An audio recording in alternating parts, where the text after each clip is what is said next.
Machine. Hi there, it's Claire here, and welcome to Hot Pod Time Machine. This is the podcast where we discuss a decision from our past that changed our future. And we are here with the wonderful Rainn Wilson. Hi, Rainn. Thanks for joining me. Hi, wee Claire. How are you?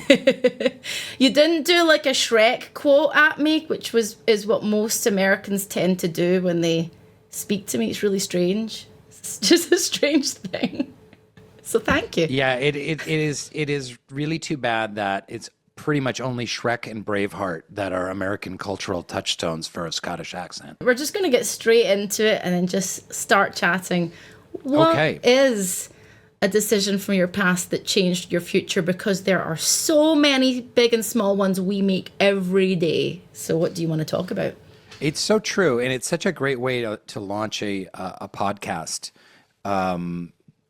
Because I was thinking, all day about like, gosh, which decision? And then I was thinking about like, oh, there's that one little decision I made there, and the ripple effects that happened.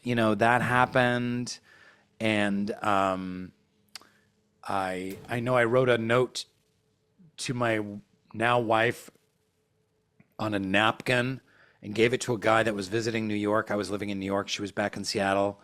And I was like, give her this napkin. And I just wrote, and like that napkin note like connected us years later, and probably wouldn't be married to her if I hadn't written that napkin note. And I'll never forget just writing it with a kind of a blotty pen on a napkin, so it kind of soaked up the ink. And but I think the one that I come back to is I grew up a member of the Baha'i faith, and I was very involved in this church. It's not a cult or anything like that. It's a very spiritual religion with meditation and prayer and holy writings, and Baha'is respect all the world's religions, and there's nothing kind of that weird about it. So, but I was very active. My parents were Baha'is, and I was like junior Baha'i guy. And then when I moved to New York to become an actor when I was 20, 21, I really decided like, I'm done. That's it. I'm done. I closed the door on it. And that decision, in a positive way, in a spiritual positive way, actually kind of incredibly impacted my life. But that it was that kind of decision. I don't remember a specific time moment that I made it. I was just like, no, actually that's not true. I do remember. So tell me that moment, because that's quite a big thing, to leave one's faith, especially since you were so entrenched in it from, being a small kid. So was it just because you were involved in a new scene, a new community, or maybe you just got older and sort of saw the world differently? What was the thought process behind that? Well, it was a two-part process. The Baha'is have, like most religions do, have moral laws. And when you're 20, you don't really dig moral laws too much, especially when you've just moved to the big city. So I moved in with my girlfriend, which was frowned upon in the Baha'i faith. And that made me feel guilty. So if I went to a Baha'i meeting here or there and I felt a little weird, it's like I'm here, but I'm living with my girlfriend, having sex and whatnot. And so that's part one. Part two was the Baha'i community at that time in the late 80s, a long time ago. They were not very good at communication. There was not websites and there weren't emails. It was really hard. You got a newsletter and there was like a hotline and you could call and maybe a receptionist would pick up, or you'd leave a message and maybe your call would get returned or whatever. So I could never figure out when any Baha'i activities were. I just moved there. I was like, oh, I'm going to go to Baha'i fun activities here in New York City. And I called them. I left a message. I never heard back. I wrote them a letter. I never heard back. And I never heard any. I think I wrote them like 2 letters, like, hey, would love to get some information. How do I find out what's going on, et cetera? Can I get a newsletter or something?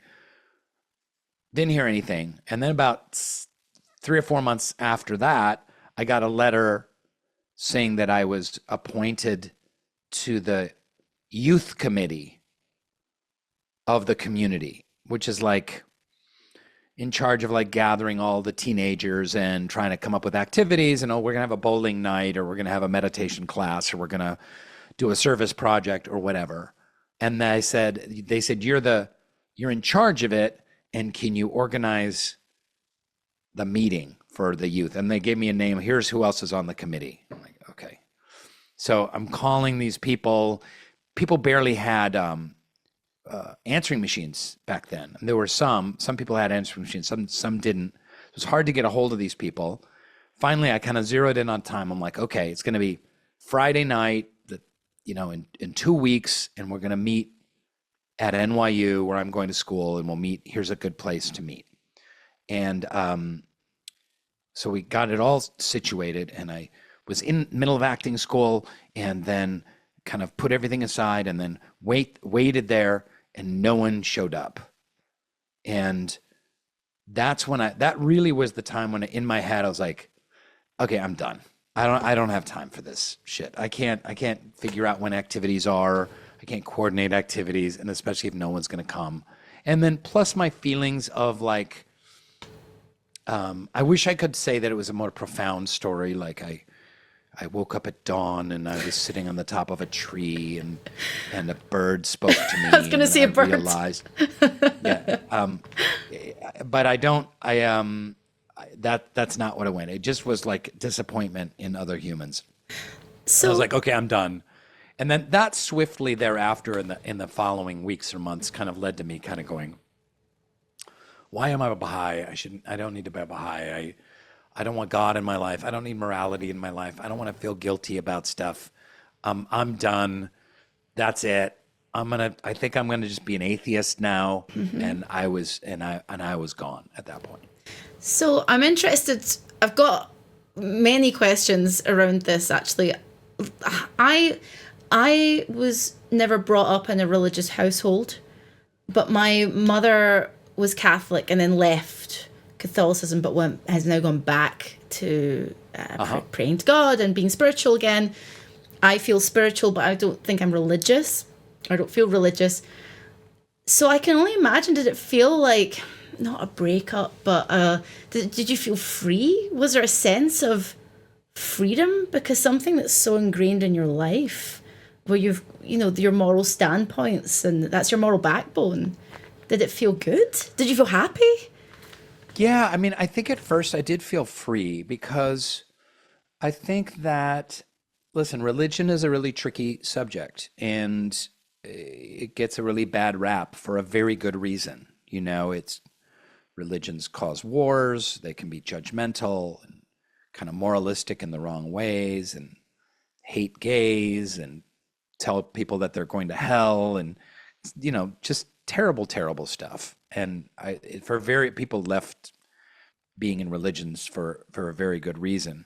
So, but one of the things it was good and bad. Like growing up Baha'i had a lot of really good things in it. It was really like it was a framework to see the world. It provided that. It's like we're human beings, we're spiritual beings in human bodies. We're a limited time on this planet. Let's try and make this planet as beautiful and as good as we can. There's one God. God sends these divine teachers down, Jesus and Moses and Muhammad and the Buddha, and Baha'is follow a new teacher called Baha'u'llah. And here's these teachers, they're giving us the word of God, and our goal is to try and build community and create unity and live in love and service. So that's great. There's nothing wrong with that, but it had been my framework for my whole childhood and through my teenage years. And then, so when it was good and bad, I felt free because I was like, I'm refusing to feel guilty about having sex with my girlfriend at this point. And then I really wanted to experiment with like drugs and alcohol. So I was like, I'm gonna go crazy with the drugs and alcohol. But I did miss the kind of like way of seeing the world. It does kind of give your life some meaning because it gives it like a framework.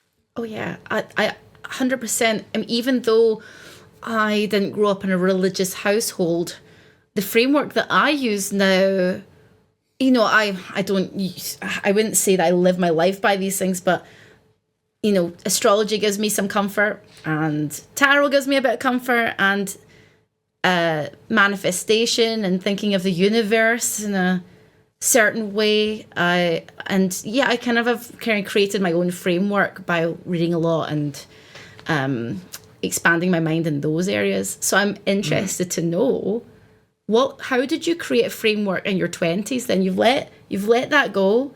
And now what's your new framework? Did you have one, or did you start to create something new as a young man?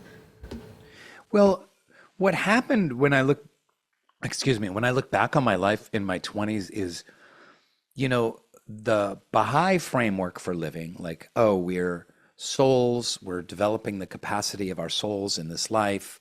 We should be kind and loving and serve in service to others. And a belief that the Baha'is had a kind of an answer to making the world a better place, I replaced with just being a theater artist, being an actor. And I became kind of an evangelical actor in a way. Like, we kind of thought that theater could save us, that theater could save the world, that we could bring diverse people together in a room. We could tell these stories. We could make them laugh. We could make them think. We could cajole them. We could present them with ideas in beautiful, fantastical, aesthetic ways. And that by doing this, we'd make the world a better place, that we would transform ourselves. So kind of art became my religion in a way.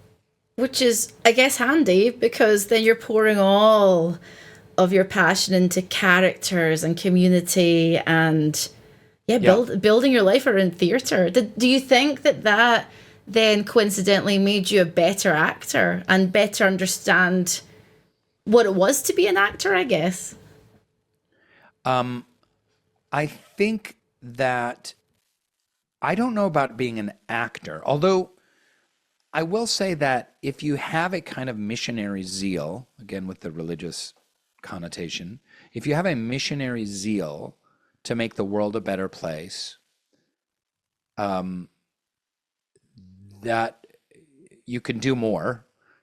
And if you have a missionary zeal to change the world through acting and art and theater, it's certainly a full commitment. It wasn't kind of like, oh, I'll check out this thing and it's a hobby and maybe I'll be good at it. I'll give it a shot. We'll see what happens. Maybe I'll get some more. I was like all in.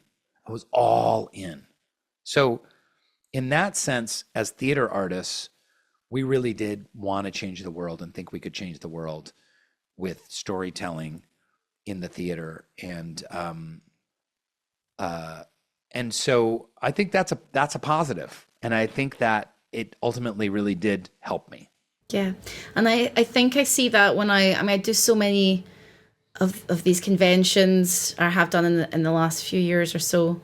And I find it really interesting to see how much people's lives are changed, actually, by characters that people play, even one-liners, or even the most innocuous scene, somebody is latched onto that and gone, oh my gosh, that really made me think about this, or really made me change. When people come up to you and ask you about those things or tell you about that, does it feel good, or do you feel like a sense of responsibility? Because it's quite a weighty thing for people to feel that much about something, Yeah, I mean, again, because I had been raised with such kind of passion about my religious faith, it was just an easy, I just transferred my credits over. And then I had the same kind of passion and intensity about acting and storytelling. So I didn't really think, I mean, I didn't know much. I was 22. So I didn't know much about the world. So I didn't kind of know what a responsibility that was or how it would all work or anything like that. So yeah. Yeah, 22 is no age. You're a wee babby when you're 22. Gosh. And you think you know everything. I know. And you really, really don't. I was a teacher for a while at a music college in London. And I did it for alongside what I was doing, and I loved doing. What music did you play? I play guitar, but I actually taught in the business side of things, social media marketing, the evil side. Oh wow, okay. But I like being creative, but for some reason I've always sort of walked alongside it more. Not now, but I play guitar, flute, cello, Yamaha organ. Oh my God, amazing. I love Yamaha organs. Oh my gosh, I think my mother recently made my dad sell the Yamaha organ, and I was hoping to take that one day, but she made him sell it. And it was like keys down here, keys up here, and pedals. Gosh, I loved playing that thing. It's like a proper from the 70s Yamaha organ. You're a musician though as well. I can see a guitar in the background as well. I got a couple guitars back here. Mm-hmm. Yeah, musician is a strong word.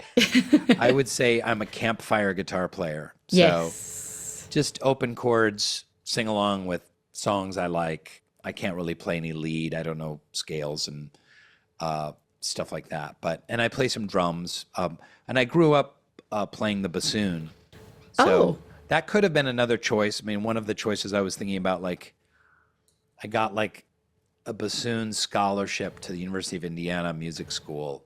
And I was like, there is a different path where I could have gone to just be a bassoonist. And I'm so glad I didn't. But clearly there's a calling to be creative somewhere down the line. And I find that interesting with everybody that I've spoken to, and including myself. If you feel like you want to make something, you can't stop that feeling. Do you feel that way as well? Like you need to kind of keep doing something creative? That reminds me of REO Speedwagon song. I can't fight this feeling anymore. I don't know what I'm fighting for. Something like that. Love it. Yeah, listen, I was really lucky. My dad is an artist, so you can't see it, but across here, he passed away 4 years ago, but across the way from me here is a painting of his. He painted abstract oils. He wrote science fiction books, and I just happen to have and the artwork's so good. One published science fiction book, Tentacles of Dawn, by Rainn Wilson. Love that. Love that. Look at the artwork. Was that you modeling with the giant bat on the cover? Never had that waistline, Rainn. And it's getting to a point where I'm too old for that waistline now. So yeah, I hear you. I get it. I've never had that musculature, so I would not be able to punch a giant bat myself. I've always creativity was greatly encouraged in my home, and being an artist, I was always going to be headed towards being an artist. Like my dad was a kind of a failed wannabe artist. He never really had much success other than that book and selling a couple paintings. He didn't really have much success. So one of the things for me was seeing my dad struggle as an artist made me know, like, hey, if I'm going to do this, I got to take it really seriously. And that's part of that missionary zeal. Like, if I'm going to be an actor, I got to go all in. I got the best training. I got to spend years and years. I got to work hard. I got to make contacts. I've got to work the business. I've got to try and figure this out. So that was very helpful as well. It's comforting to hear you say that, because I grew up in a house of fear. So my father was creative. He was a mechanic, but also played guitar. And my mum she's creative, but her brother is an architect, and there's a lot of artists in the family. But I was never encouraged to go down that route, even though it's all I wanted to do. I drew and I painted, and I was thinking about that recently. And funnily enough, I got a tarot reading recently. And I stopped doing... I know, here we go. But it was about going all in. And I always like to have a healthy dose of skepticism, even though I like tarot and astrology. I went into this tarot reading and she said, "Oh, I think you do something creative." And I went, "Yeah, not for a long time. I used to do stand up, you know." And she went, "You got to go all in. Like, you got to go into that. Go all in. Stop being scared. Stop being fearful." So when you say that and you're like, as an actor, you got to go all in. I've never had that. I want that. I want to go all in. But there's a fear, like the fear of spirituality, a fear, like fear mongering around moving to America, spirituality, or even people going, tarot and astrology is nonsense. God isn't real. Don't move. It's going to be a bad idea. Or don't do a creative job. That'll earn you no money. So there's a lot of like fear around those things. Yeah. Why do you think that is? Why? I think people are afraid of suffering. I think a lot of people who didn't follow their dreams because of fear then put that onto other people. So like if someone always wanted to, be a poet, but they were like, that was kind of beaten out of them. Oh, that's not practical. You won't make any money. And how are you going to earn a living? And so they didn't be a poet. So then when they meet other people, they're like, yeah, you shouldn't do that because that's too hard and you'll never make it. And at this age, it'll never succeed and you should be more practical and blah, blah, blah. And, of course we all need to make a living, but I kind of feel like you have to follow your passion, but you also have to kind of follow what you're good at. I think a lot of people get that confused and they, it's kind of like follow your bliss. But if you're not very good at your bliss, that's not very helpful. So I don't know, I'm kind of talking around in circles, but I guess the point that I'm trying to make is that I saw that I was good at acting. I could make people laugh. I could play characters. And I would always just get enough positive reinforcement to kind of keep going down the path. I do think that if the world is just kind of like telling you no, no, no, and just doors are not opening and you've tried really hard and you've fully committed, there is a point in time where you can kind of go, okay, I'm not happy doing this, so I'm going to do something else. But that line of like, how persistent, determined, and committed do you need to be? Versus like how realistic do you need to be and you've tried it and doors aren't opening and then you pull the plug. Like that balance is it's a tricky one because there's lots of actors that just never gave up and they just never made it. And there's other ones that never gave up and then 10 years later incredible doors opened and they had amazing careers. Yeah. So yeah. I think I feel differently about that kind of stuff now. When I was younger, there's a sort of impetuous, dogged, determined feeling that I had when I was younger. Maybe that was just because I was more energetic and I was in my 20s. Now, 20 plus years later, I'm like, yeah, I'm tired. I got a bad back. My knee hurts. Like, things are hurting. But well, things definitely change. Like for me in show business now in my 50s, it's such a hustle. It's just a nonstop hustle. It's pitching and setting up projects and trying to get people interested. You can't just be in show business and wait for the phone to ring. You can't, that just doesn't work. You can't just be like, oh, I hope I get an audition or I hope someone casts me. But so you have to kind of generate stuff yourself. But I am definitely, and I'm very lucky. I'm very blessed. I've had an amazing career. But at this point, I'm a little bit fried. I'm like, I don't know that I can do much more of this. If doors open, so be it. But I've been trying to beat down doors since I graduated at the age of 23. Yeah. So it's a long slog. Like yeah, 34 years as a professional actor of like trying to get a better agent and trying to, move things forward. It's yeah. I've taken a different stance now. I was at a networking night and I met, it was kind of local to here. I met this guy from London. He's in his 50s. He's been here for about 15 years. He said to me, didn't you want to come here though in your 20s? like, I'm 41 soon. That's not old, right? But like he went, didn't you want to do that? And I went, no, because I'm really chill vibes about it now. I'm having a good laugh, a great time. I'm enjoying people. I don't have to go out partying, but when I do go out, I'm having a great. I've got a tan all year round. This is good. Like, Hey, so it's fun. I think following fun and passion and good feeling as opposed to trying to like pry open the doors, which is what I used to do when I was younger. Now I'm just like, hey man, if someone wants to like hang out and have a laugh, I'll do that. Like that's right. and then I That's sort great. of yeah, you sort of see But where you've it got goes. this nice side gig doing these conventions and emceeing and hosting and stuff like that. And what a great way to support the other stuff you do, your writing and the other arts and comedy and acting and stuff like that. Oh yeah, and all of that fuels the fire. You know what it's like when you're writing and things as well. All of it, Yeah.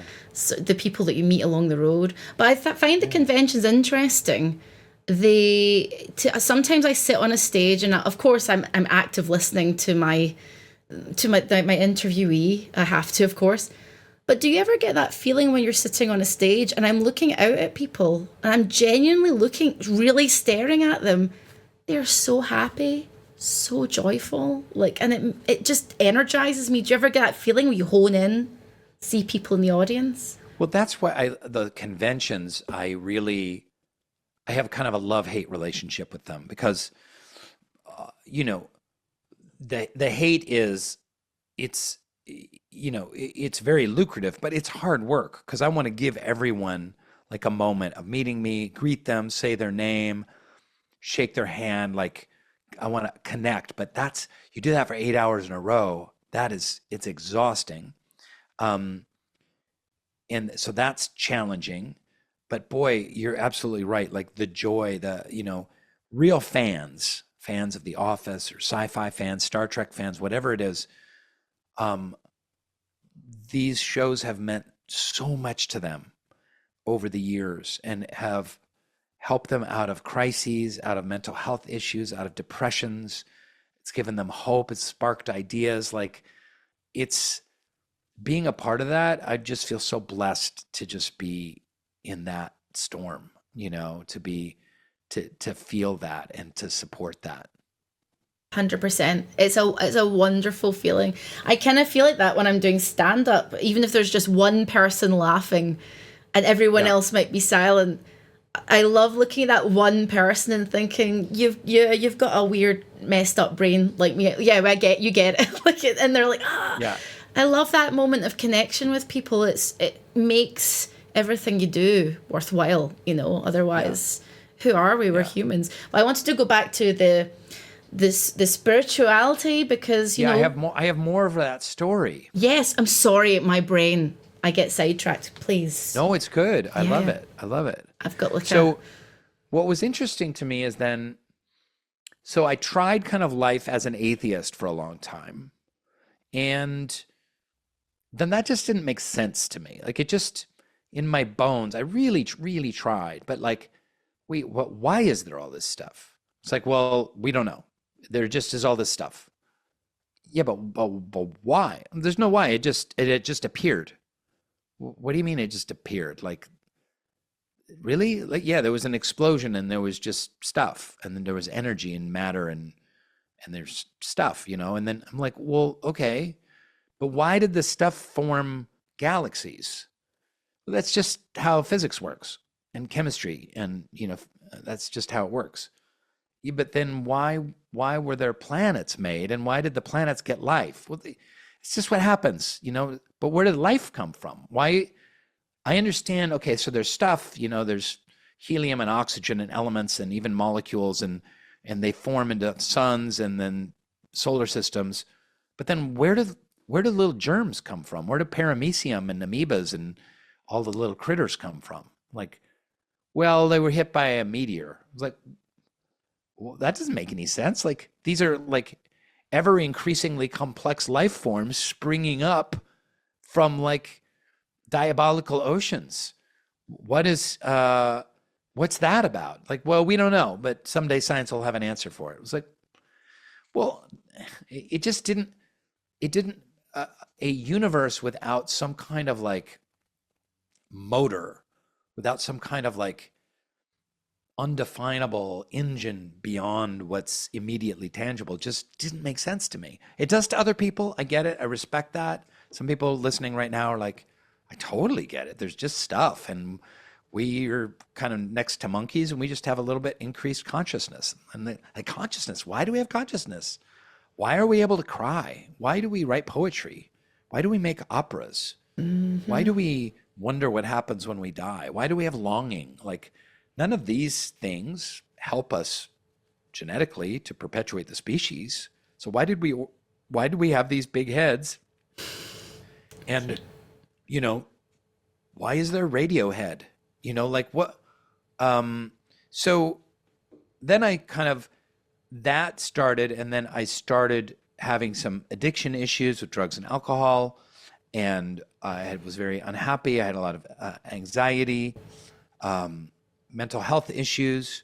Of course, we didn't call them that in the 90s because no one talked about it in the 90s. No. And Yeah. then that started me spiritually questing more, but not taking the religious faith of my parents, but actually reading books. In fact, I read books all the time. Here's one of my favorites right here. Oh, What the Buddha Taught. love It's that. very specific about what the Buddha said and what the Buddha taught. It's not like a lot of fancy, like inspiring quotes that you read while you're sitting on the toilet or looking at Instagram. And so I started reading about spirituality and religion and stuff like that. And it kind of like sent me on a spiritual journey. So I'm grateful for the choice to leave my religion because it allowed me, because of circumstances in which I was very unhappy and dissatisfied and suffering in a lot of ways, it kind of forced me to kind of go on a deeper journey. Where if I had just stayed in the faith of my childhood, I don't think I would have had that experience. Interesting. And I have a question actually, bouncing off what you said. Just to be devil's advocate here, it might be quite a weighty question, or maybe not. Please. Okay, so I actually agree with what you're saying. I'm currently on a spiritual quest of sorts now. Okay. And yeah, why all these things? Consciousness. I've thought all of these things, but let me play devil's advocate. What if I said to you, but Rainn, okay, that's fine, but are you not just scared that maybe it is just what it is and there is no meaning? Is it fear that's making you look for deeper meaning in things?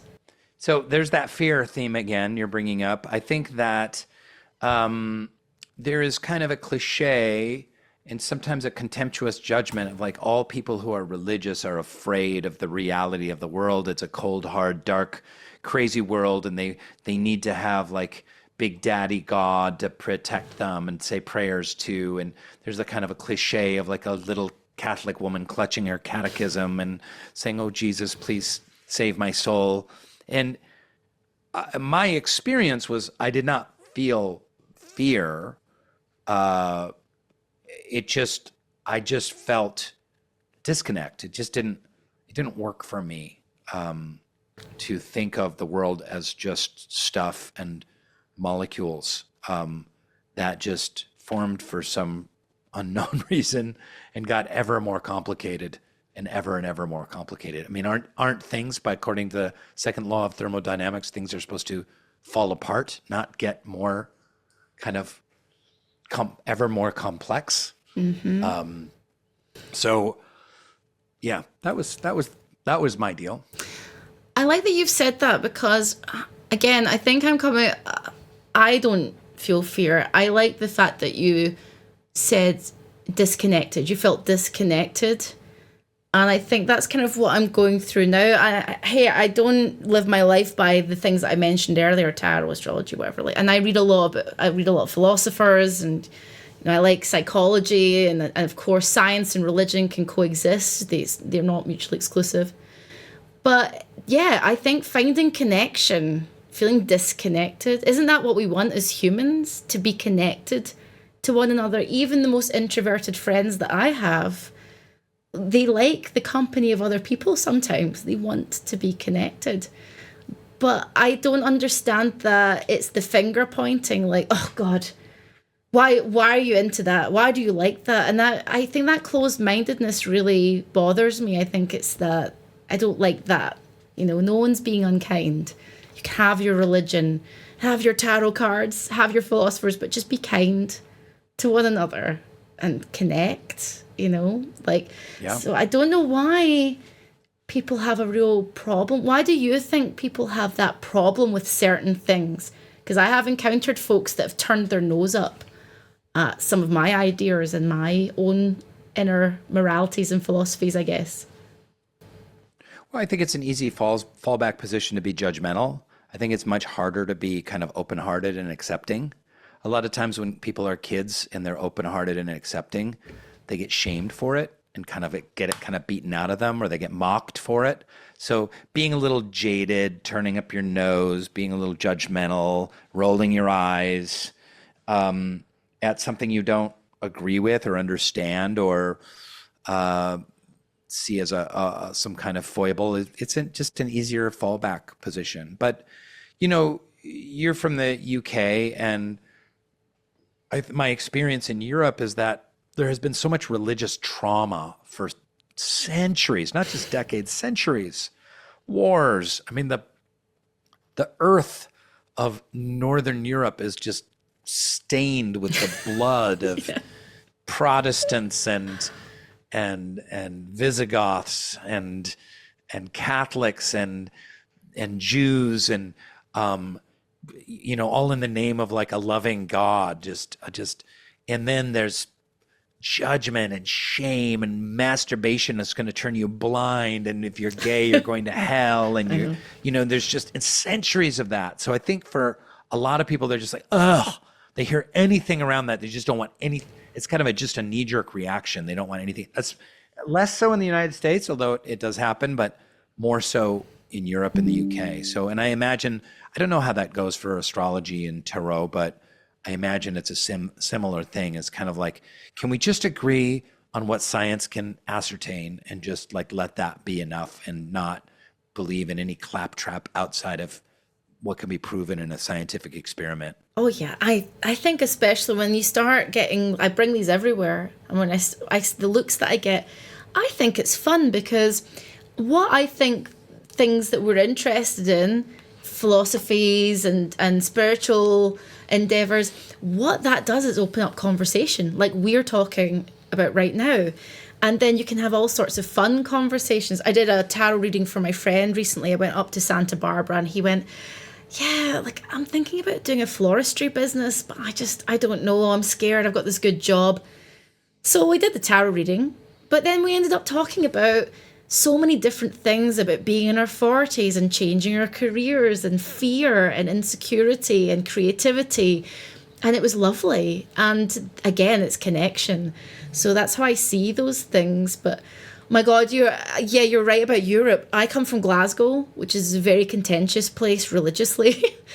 And as soon as somebody mentions a certain football team or the other, there's two big football teams. I don't want to make this a sports podcast, but I get asked when I'm Twitch streaming. I get asked sometimes when I'm at conventions. I met a Scottish person recently at a convention, and they said which team, and I was like, nothing for me, thank you. It's like none of the above. None of the above. Are there religious connotations with the different teams? Is one like a Protestant team and a Catholic team or something, or what? Yes, and one's an Anglican team and one's a Catholic team? One's in Glasgow. We have two very big football teams, soccer for our American friends. One is to do with the Catholic religion, or it has its history steeped in Catholicism, and one is Protestant. And yeah, it's not good. Like there's the amount of sort of contention and arguments and bad feeling, so it's crazy, so yeah, but I find it interesting in America, especially California, the amount of cults and strange things in America that have popped up. I like to kind of, especially cults, I find cults extremely interesting. You should join one. I was going to say we should start one. I'm like, okay, well, Oh, we start we one. could start Yeah. one. I'm more of a starter than a joiner, Rain. Okay. I'm getting that. Yep. I'm Yep. thinking I could project manage one. I can maybe work in human resources, just have a say of who comes in and You'd out. like to get hired by a cult. That's pretty funny. If they had that sounds like a good TV pitch. Yes. Someone, this cult is very badly organized, so they need to hire someone who's good at admin Totally. to run their HR. So you're running a cult, but you're not a believer in the cult. But Yeah, I'm not into it, but I'm just really type A and I love a spreadsheet. So like that's basically the basis for that whole show.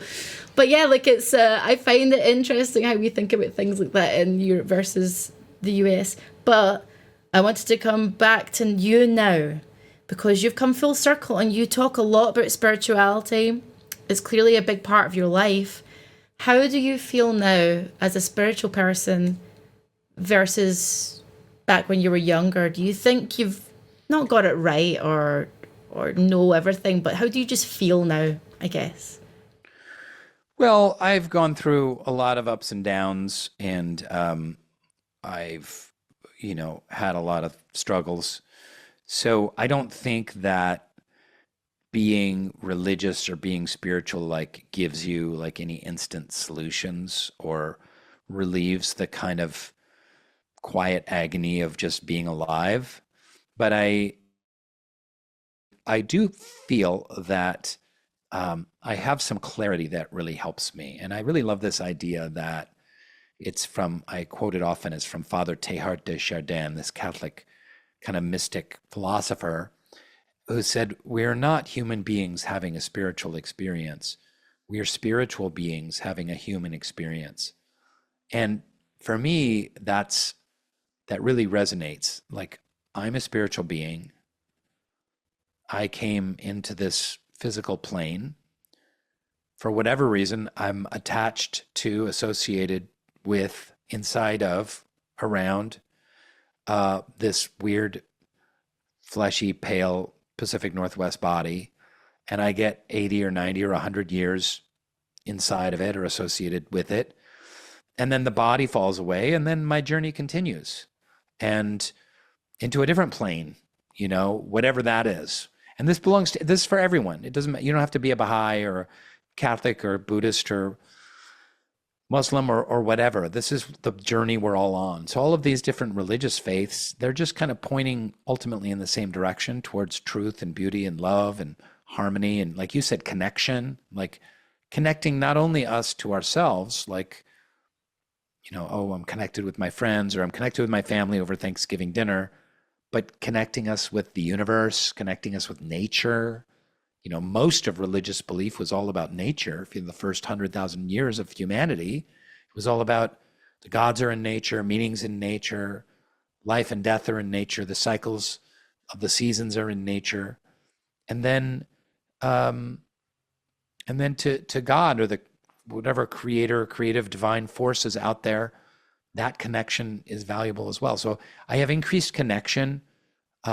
I have some peace of mind, and I have some tools that I can use to help me when I'm stressed or overwhelmed or feeling despondent. I love that. Well, I hope that I can find that at some point too. Well, I've got the weather for it, so I definitely I feel happier already. So it doesn't help when you're sitting in a London apartment and it's July and it's rainy and also warm and also cloudy and also sunny. That's not. And the people are grumpy. Yes, although I would say New Yorkers are possibly sort of worse than Londoners, I think. You think they're grumpier than Londoners? Yeah, they're more outwardly grumpy, whereas Londoners are a bit more passive aggressive. So I'm not sure which one's better or worse. But I think that's that way in New York. Like they're outwardly aggressive. Like they'll be like, "Hey, fuck you! What are you doing? Now get out of here! You're wasting my time." But then if you like fell down or had a heart attack, they would do everything to try and help you. Do you know what I mean? Like they're very loyal and big feeling people. That's true. A lot of people have said that to me about New Yorkers. I've been to New York just a few times, and I've always found it super, not scary, but like people just seem a bit disconnected or like they don't want to help you. But in London, yeah, maybe I can see that people are maybe outwardly like, yeah, Sure, but maybe there's not really much going on. Right, So it's right. funny how cities collect people of similar mindsets like that. But to end the podcast, Of all the places you've gone to do these crazy conventions, what are your favorite ones or least favorite ones? Because you've been to Denver and Orlando, and I'm sure Detroit, Milwaukee. I'm sure you've been all over the place. where have been my favorite places? And okay, let me think. I would say that my favorite place to do a convent. Okay, oh, that's hard because I've been all over America. You know what? Like, funnily enough, and it's more about the people. I like Virginia. You know, the people are real nice. It's a real, Wow, it's nice. and there's one particular convention that I go back to. They have me back all the time. It's very small, family run, tiny, but the people are just the sweetest, most genuine people, and they've taken me in to their hearts. So for that, Oh, that's sweet. yeah, I like that. And you know, they WhatsApp me or message me sometimes and just check in, you know, and I think that's really, really nice, genuinely Well, lovely. they say Virginia's for lovers, so It really is. It's a lovely. I didn't expect to maybe say that. And I love Chicago. I think Chicago. great town. Oh, it's such a good town. That's got special meaning for me. Chicago now. That town. I met someone special there, so that's got like a nice feeling for me. And then maybe the least favorite is probably somewhere in but fuck nowhere in England, like somewhere. Yeah. No offense, UK, but I don't want to come home. Like I'm okay over here. Thank you very much. Yeah. Someplace like Hull. Because they all speak like that up there. Oh, like that's. Oh. They don't pronounce the H's. What about you? What's been your favorite places to go do conventions and least? And you don't have to say least favorite, but favorite. Well, I love the Pacific Northwest. I love Washington and Oregon the most. But gosh, there's a lot of places I like. I like Massachusetts, and not a big Florida fan. Yeah, I've only been there like- once. I like Texas. Texas is all right. I like Texas Yeah, too. People yeah. are nice there. I like even the shitty cities of Texas. Like Oh, really? Beaumont. Okay. Yeah. Okay. And Galveston. Yeah. There's a lot Galveston. going on in Texas. It's a crazy complicated place. But yeah. I like America. It's big and vibrant, and the people are different from one end of the country to another. It's a wonderful place. I think to travel, Greece is probably my ultimate favorite country. Wow, I've never been. I had like last year before I came to America, and this was my spiritual experience. I went to a Greek island where my friends live, and I stayed with them. Was looking after their cats, so I had the week to myself first. And I went diving, rock climbing, mountain biking. I was Whoa. at my fittest then. I've since coming to America, that's changed. I'm not as fit anymore. But it was wonderful. I was very connected with nature. I journaled every day.